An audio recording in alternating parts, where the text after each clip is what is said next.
Assalomu alaykum yurtdoshlar.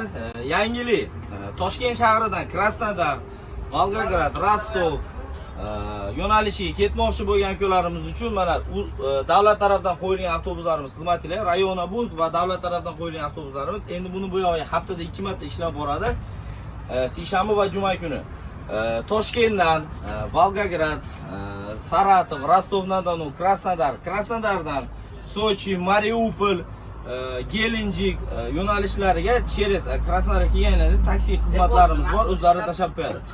Ko'p videolarga ishonib olmanglar, Primoy, Sochi, Mariupollarga yo'q aka-ukalar. Только do Krasnodara. Krasnodardan u yoqqa taksida ketsanglar bo'ladi.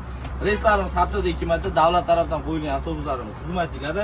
Endi buni bu yoqqa biz bilan bog'lanib ketsanglar bo'ladi aka. Kassamiz, avtokassamiz Andijon Vodiy Pitayda.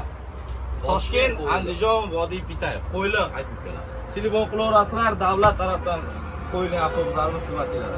Sog' bo'ling.